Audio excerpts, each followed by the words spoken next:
Boa tarde a todos. A USE regional, a USE intermunicipal de Santos e Cubatão, e pelo Departamento da Família, na qual eu faço parte, nesse mês de maio, nós estamos fazendo o evento da família, da valorização da família. E todos os temas, de algumas casas, a gente tem pedido para que seja falado sobre a família, que é um dos pontos mais importantes da humanidade terrestre. E hoje vou falar sobre a família no seguinte sentido: para que serve a família? Por que um grupo de pessoas se reúne?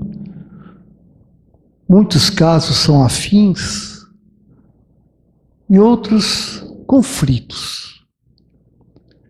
Muitas famílias estão em conflitos, em discussões, verdadeiras lutas geracionais entre pais, filhos, irmãos.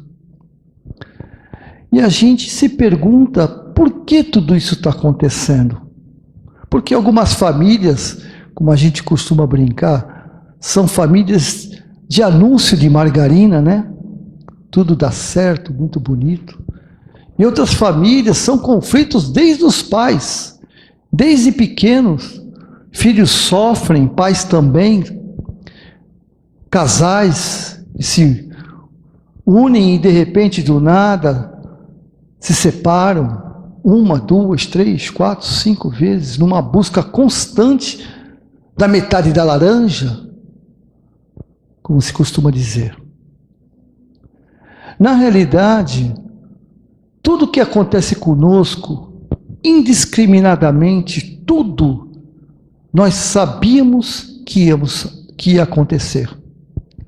Porque a família é construída na espiritualidade, após décadas, alguns casos séculos, aonde eu, Newton Júnior, quando estou no mundo espiritual, vem na minha consciência as minhas falhas da encarnação anterior, coisas que eu deveria ter feito e não fiz, coisas que eu não deveria ter feito e fiz, aonde machuquei pessoas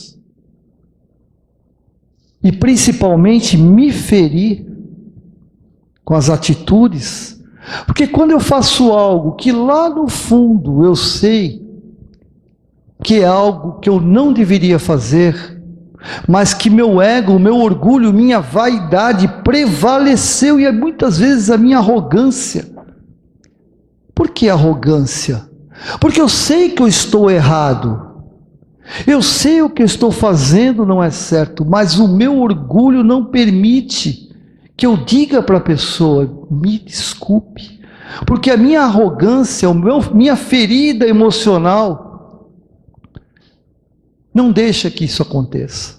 Minhas frustrações, meu sentimento de rejeição, e eu não falo. Mas o meu inconsciente, a minha essência sabe que eu estou errado. E aí gera um sentimento que é como se fosse um vulcão adormecido. Mas ele está lá, borbulhando, esperando para explodir. Que chama sentimento contrapostos.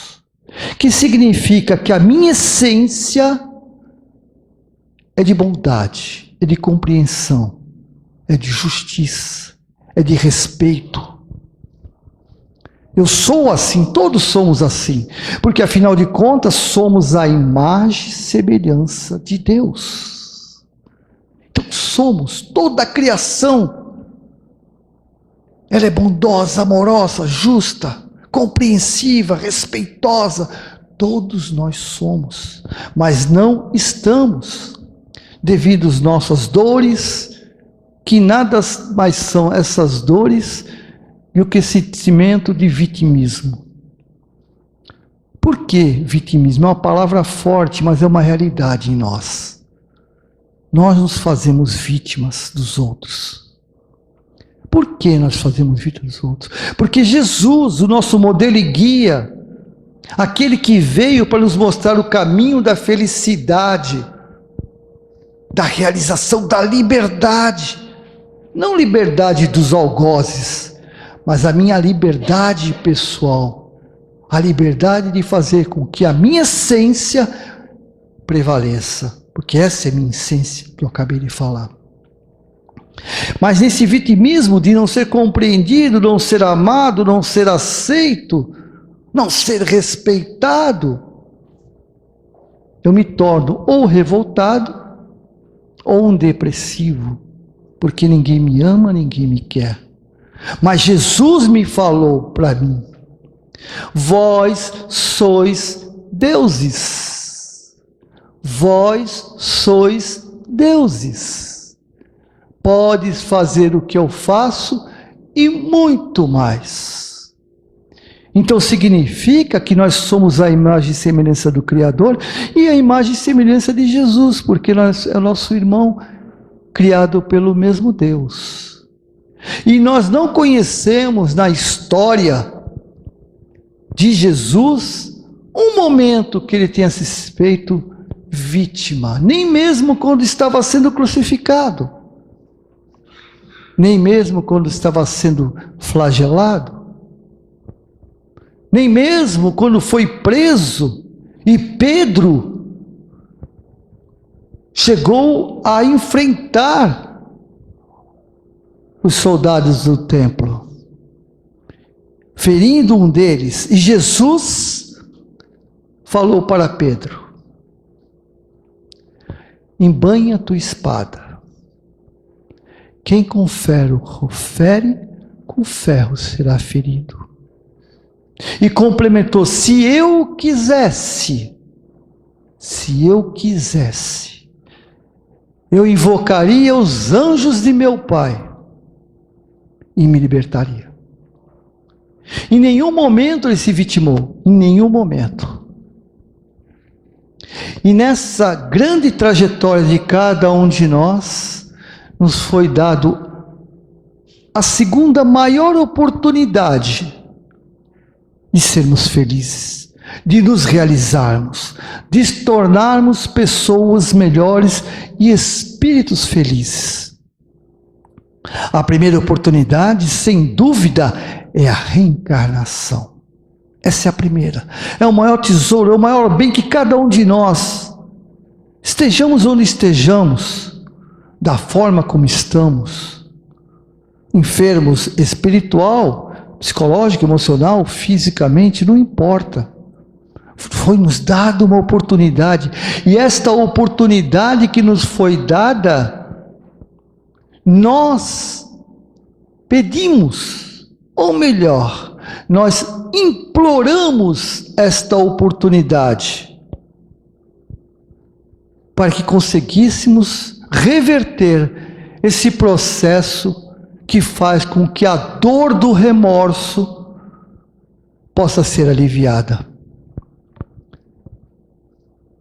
E a segunda oportunidade é uma reunião de almas que possuem compromissos. Compromisso primeiro consigo mesmo, e depois com uma sociedade, e a primeira sociedade é a família. E depois da família que nós temos, que como disse Emmanuel, não é a que queremos, mas a que necessitamos. Essa família que constrói uma ideia e um fluxo de comportamentos que influencia na sociedade. A primeira sociedade, numa egrégora, numa cascata, é a nossa parentela, do nosso lar, da família consanguínea, sai para a parentela, primos, cunhados, parentes, sogras, sogros. E depois daí, para o ambiente em volta, os bairros, os municípios, o estado e assim por diante. Mas espera aí, você falou bairro? Mas eu não tenho nenhuma influência com o meu bairro. não faço parte dele. Nem sei quem é o administrador do meu bairro, porque existe a comunidade, né? Não é aí que a gente contribui. Existe uma coisa chamada psicosfera, campo mental, aonde o meu comportamento dentro da minha família cria uma egrégora positiva ou negativa, que se conecta com a psicosfera do meu campo mental familiar, se expande com o campo da nossa coletividade e assim por diante. E esse campo, existe o campo negativo e o campo positivo. O campo negativo são ondas tóxicas, insalubres, com campos magnéticos, que alimenta tudo aquilo que é tóxico e insalubre. Até mesmo doenças pandêmicas, epidemias. E esse campo magnético, ele permeia na minha família e se divide com os vizinhos e com a sociedade. É como se eu, de repente, começasse a gritar. Quando nós temos aquela discussão, aquelas brigas, onde o vizinho, né? A vizinha está lavando o quintal, aí escuta um barulho, ela larga a mangueira e vai varrer o quarto, para ficar mais perto da janela do vizinho, para saber o que está acontecendo. Só que no mundo espiritual acontece a mesma coisa. Porque afinal de contas, os mesmos espíritos, falou Zéfiro para Kardec, os mesmos espíritos que vivem aqui encarnado, com suas mazelas, é o que estão no mundo espiritual com o mesmo comportamento, porque ninguém muda porque desencarna. Nós já estamos partindo para o século 23, então sabemos, né? Depois que morreu vira anjo. Não existe isso, a gente sabe disso, né? O cara tinha sido uma peste, morreu, olha, era tão bom, né? Pessoa tão bacana. Mas não é assim, é a mesma pessoa. O corpo físico, mas a consciência continua. E é dessa forma que nós construímos a nossa família. Mas espera aí, você está falando isso porque você não conhece. Você não conheceu o meu pai. Você não conheceu minha mãe. Você não sabe o que o meu pai fazia comigo e com a minha mãe. Eu tenho motivo de ter todos esses traumas, essas frustrações e até agressividade por tudo que eu passei. Concordo, você até pode passar por tudo isso. Até pode aceitar ou não, é o seu direito, é o livre-arbítrio. Mas uma coisa é certo, que dói em mim o que eu vou falar.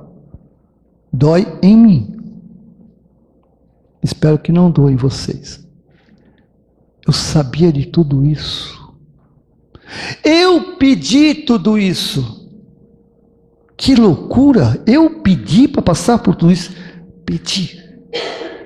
Está no meu projeto reencarnatório, que fui eu que construí, não foi Deus, não foi Jesus, não foi as forças que regem o universo, fui eu. Porque quando eu estava no mundo espiritual, que eu percebi os erros que eu cometi verdadeiramente, eu não estou falando aquelas reencarnações compulsórias, que são aqueles espíritos que não têm jeito e precisam sair do mundo espiritual, não querem, não mudam o comportamento, não tomam consciência, não percebem, não querem aceitar que estão errados, mas têm que reencarnar. Porque nós estamos num processo hoje de transição planetária, aonde poucos espíritos ficarão no planeta Terra, não como castigo, mas por necessidade da sociedade planetária. Porque aqueles que estão evoluindo não podem sofrer pelos aqueles que não querem evoluir. É que nem uma escola, Se um aluno não acompanha e não se comporta dentro de uma sala de aula, não pode atrapalhar a aula. Eu sei que nos dias de hoje eu estou falando numa linguagem espiritual e universal, né? Não estou falando nosso comportamento hoje. Então é a mesma coisa, o planeta está evoluindo, aliás, a sociedade está evoluindo e todos precisam acompanhar. Só que ninguém é expulso de nada. A única coisa é que a frequência vibracional vai aumentando ao ponto que aqueles que não conseguem acompanhar não suportam essa frequência. Vou dar um exemplo para vocês ficarem mais claro. Aqueles que vivem dentro de uma caverna escura, que não vem a luz do sol, ao saírem e verem os dias solarados, eles voltam para dentro da caverna, porque não consegue. A visão não consegue, o calor é insuportável e assim por diante. É a mesma coisa, essa frequência. Então eles desencarnam e voltam. Esses espíritos que estão encarnando, estão tendo a última oportunidade. Ninguém será isento. Todos terão essa oportunidade, todos, sem exceção, porque esse é o amor de Deus.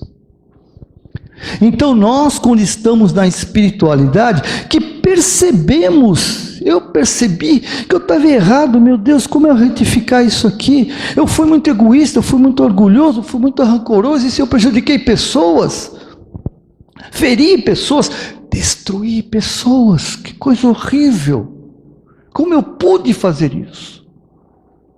E eu preparo o meu projeto, os amigos me acompanham, os meus amigos espirituais, meu guardião, meu anjo de guarda, meu protetor. Anjo de guarda, que a gente pode chamar aquele que nos acompanha, né? Há várias encarnações, os protetores são vários. E eu planejo e me acompanho, não, aqui é melhor não fazer isso, aqui não fazer aquilo. Mas a decisão é minha. No final a decisão é minha. Muitas vezes até eles são contra, mas eu insisto, eu quero, tá bom, você que sabe. De qualquer maneira eu vou estar com vocês. Você não vai estar abandonado, seja o momento que for. E eu preparo a reencarnação, preparo tudo bonitinho, puxa, legal, gostei, tá bom. Eu queria isso aqui, não quer pôr, mas tudo bem, tá bom assim, já dá para mim. E aí vem a parte mais difícil. Essa foi a parte fácil. Construir a minha família. Quem serão meus pais? Eu tenho tantos, nós temos tantos. Quantos pais tivemos em outras encarnações somando? Quantas mães?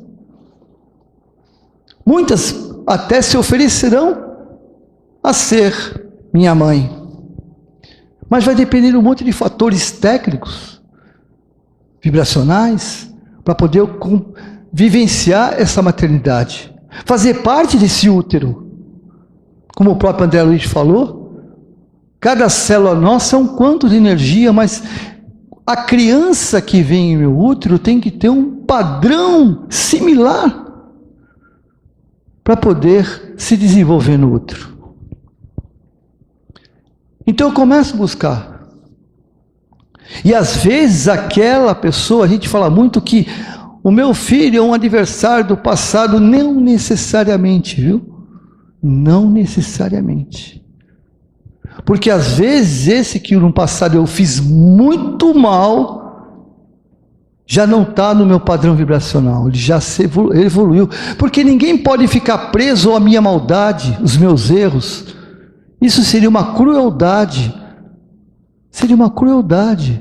Fazer com que ele fique me esperando um dia para mim poder falar para ele, me perdoa através de um processo, não. Às vezes, esse que eu comprometi já está num momento mais evoluído. Agora, o que eu preciso vivenciar é viver com pessoas na qual eu tenha que ter tolerância, que eu tenha que ter compreensão, resignação, combater o meu orgulho, a minha vaidade. De repente eu nem conheço esse espírito, mas eu tenho que viver isso. E a família é preparada no mundo espiritual. Não vou falar fórmula, porque nós somos praticamente quase 30 bilhões de espíritos num total, onde 8 estão reencarnados. Então, desses 8, cada processo e projeto é diferenciado. Não tem nenhum igual. Então, não tenho como dizer como é que funciona, mas funciona. Espíritos são colocados na minha família, à minha volta, no meu trabalho, no meu estudo, no meu dia a dia, com o padeiro, com a quitanda, com qualquer um, como personal training, para me testar o meu orgulho, a minha vaidade, a minha arrogância, a minha prepotência. Ele vai testar, vai me provocar. Ele é orgulhoso demais, e você não é? E aí eu começo a me combater. Esse é o grande projeto. O meu grande projeto sou eu. Não é o meu pai, não é minha mãe, não é meu filho. Por que, gente, não é? Vamos raciocinar. Eu sei que é difícil, estou falando por mim. Por que Deus não muda ele? Por que Jesus não muda se ele tem esse poder? Ou não tem?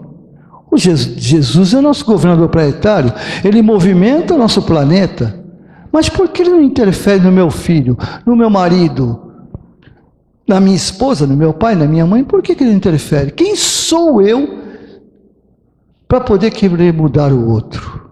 Quem sou eu? Se eu não consigo me mudar, se eu enfrento as pessoas, balanço a cabeça quando ela não concorda, mas que bobagem ele está falando? Porque a própria ideia, né, a ideologia, não permite entrar nenhuma informação fora da minha opinião. E nós confrontamos todo mundo, sem refletir. Então, se eu não mudo o meu comportamento, como é que eu vou mudar o comportamento do outro? Eu quero o meu livre-arbítrio de fazer o que eu quero, da forma como eu quero, mas não quero que o outro faça do seu jeito. Não que eu diga que tenha que nós concordarmos ou aceitarmos, né, agressividade, não. Mas eu tenho o meu limite, que eu chegue no meu limite. Então, esses familiares que hoje são grandes conflitos entre nós, os grandes adversários, por dizer, são os nossos personal training, como eu disse. Porque ele vai me testar o meu orgulho, vai testar a minha vaidade, minha tolerância. Até onde vai minha tolerância? Até onde vai minha compreensão? Até onde vai o meu amor? É difícil, eu sei que é difícil, é muito difícil. É muito difícil. Mas nós temos duas situações quando ocorre isso, que enfrentamos alguém que normalmente essa dor é quando gostamos daquela pessoa. Porque diz que o ódio é o amor corrompido, né? O ódio é o amor corrompido. A gente só odeia aquela pessoa que admirou, gostou, respeitou, achou que ela é nosso exemplo, nossa referência, e de repente ela nos decepciona, ela nos fere, né?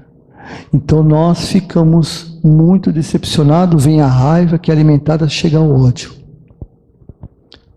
Mas então, o que eu devo fazer para poder compreender a atitude dos meus filhos, do meu esposo, da minha mãe, do meu pai? Só tem uma fórmula, que é a fórmula de Jesus. Só tem uma: ser o exemplo. Não adianta eu chegar para um filho meu, eu vou dar só um exemplo assim banal, tá, gente? Não adianta eu falar para um filho meu que não quer que ele fume, que se eu te pegar com o cigarro na boca, eu vou te dar uma tapa e você vai engolir o cigarro, com o cigarro no dedo. Eu falo assim, olha, se eu te pegar fumando. Mas e você, pai? Eu sou eu, você é você. Faço o que eu mando, mas não faço o que eu faço. Isso não existe. Não quero que grite na minha casa. Sou referência. Respeite os mais velhos, que é a mãe. Nós temos que ser espelhos, temos que ser referência. Tem uma técnica. Quando alguém estiver gritando com você, fale baixo. Fale baixo, perceba que ela vai abaixando a voz. Não abaixa de uma vez para não, né? Não pode sair do seu pedestal, né? Mas vai abaixando devagarinho, para ouvir o que você está falando. Pô, eu quero saber o que ela está falando. Ela não aumenta a voz, eu quero saber. No mínimo a curiosidade está aí. Mas se a pessoa não mudar, não é problema nosso, é problema do outro. É o problema do outro. E finalmente tudo isso, né, vai nos levar ao mais importante, que é algo que se fala muito hoje, mas está muito corrompido. Quando nós não soubermos amar uns aos outros, como Jesus falou, nós teremos a liberdade total, primeiro de nós mesmos, nossos grilhões emocionais serão abertos. A gente estará livre de nós, do nosso medo, da nossa frustração, do nosso sentimento de vaidade, nosso sentimento de baixa estima, nosso sentimento de rejeição, tudo isso vai ser... Porque Jesus nos deu uma fórmula para amar, que eu acho que é a fórmula principal. Se não houvesse nenhum testamento, se não houvesse nenhum livro de informação doutrinária, se nós seguíssemos esta fórmula, nós estaríamos felizes. Quando Jesus falou, ama teu Deus sobre todas as coisas. Deus não é um ser, Deus é tudo. Não é verdade? É a natureza, é o nosso alimento, é a nossa mesa, cadeira. Amar significa respeitar, cuidar, né? E é o teu próximo como a ti mesmo. Ele está falando assim, ó, primeiro se ame, não é isso? Primeiro se ame, porque aí você vai conhecer o amor e vai poder amar o outro, vai conhecer e amar o outro, vai dar para o outro aquilo que você conhece. Amar simplesmente é rejeitar muitas coisas que há dentro de nós. Tem um texto de Paulo de Tarso que diz assim, que foi a carta aos Coríntios: ainda que eu fale todas as línguas dos homens e dos anjos, ainda que eu fale todas as línguas dos anjos e dos homens, se eu não tiver amor, eu sou como um bronze que ressoa, um sino que retine. Mesmo que eu saiba todas as ciências, fale todas as línguas, tenha tamanho grau de fé que eu consiga remover as montanhas, se eu não tiver amor, eu nada serei. Ainda que eu dê todos os meus bens aos pobres, e pela fé permita que o meu corpo seja consumido em chamas, nenhum proveito eu levo disso, se não tiver amor. O amor é bondoso, é benevolente, compreensivo, nunca raivoso. O amor jamais perdoa, porque nunca se magoa. O amor jamais terá fim. As profecias sim. As línguas se calarão. A ciência tem o seu tempo. Imperfeito é o nosso conhecimento, mas quando o amor chegar, tudo que é imperfeito, perfeito se tornará. Quando eu era criança, eu brincava como criança, pensava como criança raciocinava, e eu conhecia o amor e até via Deus.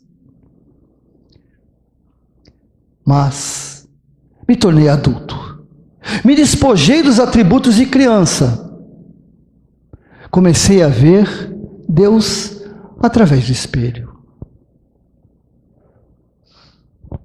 Mas tenho certeza que logo o verei face a face. Por enquanto eu conheço apenas uma parte de Deus, apenas uma pequena parte. Mas tenho certeza absoluta que quando eu conhecer o amor, eu verei como Ele me vê. Por enquanto, nós temos a fé e a esperança nessa busca da realização, da felicidade e da ligação com Deus. Mas só teremos quando nós conhecemos o amor. Que Deus nosso Pai, que Jesus nosso Mestre, que esta força abençoada que permeia cada um de nós através dessa corrente desta casa, que são os representantes do Cristo e das correntes médicas, que estão agora, com certeza, nos dando a cada um de nós segundo as nossas cidades, e também estão em seus lares, em nossos lares, dando àqueles que lá estão, né? Mesmo que não percebam, continue sendo parte de suas vidas. Que Deus os abençoe. Muito obrigado pela oportunidade.